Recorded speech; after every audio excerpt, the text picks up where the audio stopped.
বাঙালি জিন্দাবাদ। কিন্তু বাঙালি ইংরেজকে ভাগিয়ে দিয়েছে ওয়েস্ট বেঙ্গল থেকে, ইন্ডিয়ার থেকে ভাগাচ্ছে ইংরেজকে শাসন। কিন্তু গোরখালা আসছিল নেপাল থেকে, ইংরেজদের জুতা পায়খানা বাথরুম চা বাথরুম এগুলা পরিষ্কার করা। আজকে বিমল গুরুং কি বলছে, সে পাহাড়ের চিফ মিনিস্টার, কিসের থেকে লড়বি? বেঙ্গলকে ভাগ করবি? বেঙ্গল কোনো ভাগ হবে না। তোকে জলও পাঠাবো না, খাওয়ারও পাঠাবো না, ডিজেলও পাঠাবো, ইলেকট্রিকও দেবো না। কি করবি তুই? তুই আমাদের মাননীয় মুখ্যমন্ত্রীকে চাকুতে কাটবি? তো বাঙালিরা আমরা মরে গেছি। জয় বাঙালি, জয় বাঙালি। কে হচ্ছে কিছু করতে পারছে? বাঙালি আমরা সবার আগে।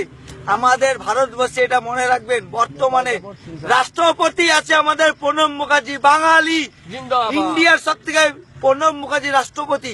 জয় বাঙালি, জিন্দাবাদ। জয় বাঙালি। জিন্দাবাদ। কিন্তু আপনারা চ্যালেঞ্জ করেন না নেপালি লোক, গোর্খা ভাই। আপনি ইন্ডিয়ার আর্মিতে 1.5 কোটি লোক আছে, আপনাদের ছাড়া হচ্ছে হাইটে। আপনারা গোর্খা কিচ্ছু করতে না। প্রত্যেকের নাগাল্যান্ড রেসি যারা আছে তারা দেখে বাঙালিকে কি জানে, আইপিএস আইএস সব কিছু আছে, ডিএম এডিএম কি আছে আপনাদের নেপালি হজুর হজুর করেন।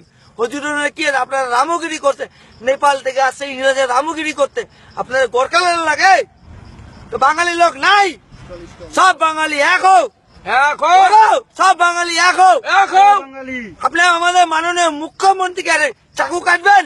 আমরা বাঙালি নাই? কাটবো কাটবো। জয় বাঙালি। একটা গোটা